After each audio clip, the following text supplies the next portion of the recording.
महात्मा गांधी का जन्म आज से लगभग 150 वर्ष पूर्व 2 अक्टूबर 1869 को पोरबंदर में हुआ था। महात्मा गांधी हमारे देश के रत्नों में से एक रत्न थे। साथ ही वो एक बहुत बड़े शिक्षाविद भी थे। आज हम उनके राजनीतिक संघर्ष की कहानी न बता करके आज एक शिक्षाविद के रूप में उनके योगदान को बताना चाहते हैं।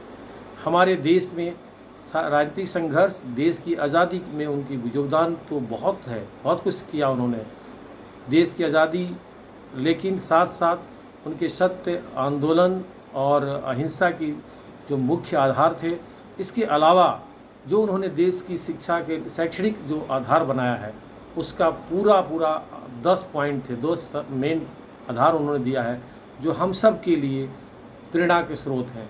पहली बात उन्होंने बताया है शैक्षणिक जीवन को सुधारने के लिए, live life to the fullest. हमें अपने जीवन को पूर्ण तरीके से जीना चाहिए। पूर्ण तरीका मतलब हमें अपने क्वालिटी ऑफ लाइफ पर ध्यान देना चाहिए, नॉट स्पीड ऑफ लाइफ। आज के तकनीकी युग में अपने स्पीड को नहीं बढ़ाना है, हमें अपने जीवन को की गुणवत्ता को सुधारना है। गुणवत्ता सुधारना मतलब हमने अपने तौर तरीके को बदलना होगा और स्टैंडर्ड तरीके से काम करना होगा। महात्मा गांधी ने तब ये बात बोली थी।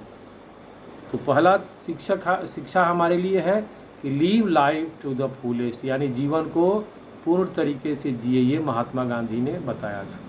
दूसरी शिक्षा उनकी थी ऑलवेज स्पीक द ट्रूथ, यानी हमेशा सत्य बोलें, सत्य का साथ नहीं छोड़ें, सत्य पर अडिग रहें। सत्य बेशक आप माइनॉरिटी में हो, अर्थात आपकी संख्या कम हो, बहुत से लोग, बहुतायत संख्या में लोग झूठ बोलने वाले हों, असत्य पर हो, लेकिन फिर भी आप सत्य का साथ नहीं छोड़ें।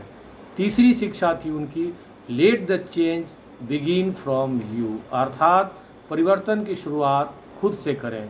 जैसे अगर आप कोई किसी भी बुराई का दूर करना चाहते हैं तो उसकी शुरुआत खुद से करें। जैसे सफाई अभियान शुरू करना चाहते हैं, भ्रष्टाचार को दूर करना चाहते हैं, इन सभी चीज़ों पर की शुरुआत आप खुद से करें, अपने आप से करें। करप्शन को दूर करना हो तो you should come forward as a role model, जैसे हमारे देश के प्रधानमंत्री आज की डेट में करना चाहते हैं, उसी तरह से हमारे महात्मा गांधी खुद ही झाड़ू लगाते थे, नाली सफाई करते थे और शौचालयों की सफाई करते थे, राष्ट्र निर्माण में उनका योगदान की शुरुआत करते थे।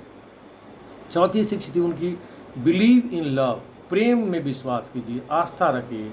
वो कहते थे the day of the powers of love overrules the law of powers, the world will know the power of peace, अर्थात जिस दिन प्यार जीते। चौथी शिक्षा उनकी थी बिलीव इन लव, अर्थात प्रेम और आस्था में विश्वास करना। प्रेम और आस्था का विश्वास करना का मतलब बंधुत्व की भावना को जिंदा रखना, एक दूसरे के साथ लगाव करना। बिना इसके राष्ट्र की भावना जागृत नहीं हो सकती थी।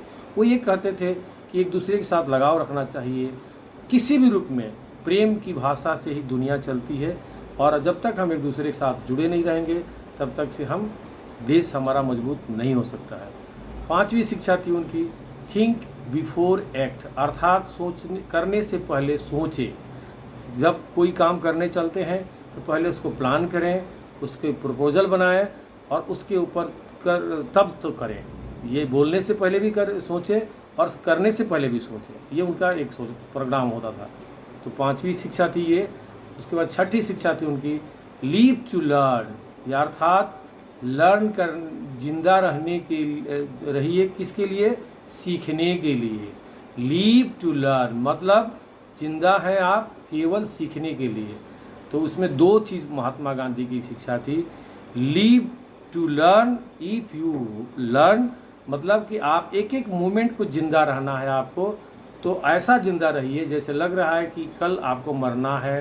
तो उसके लिए एवरी मोमेंट ऑफ लाइफ को एंजॉय भी करना है और आपको बहुत दिन तक जिंदा रहना है, ऐसा मान कर चलिए। तो उसके लिए every times you have to update your knowledge, आप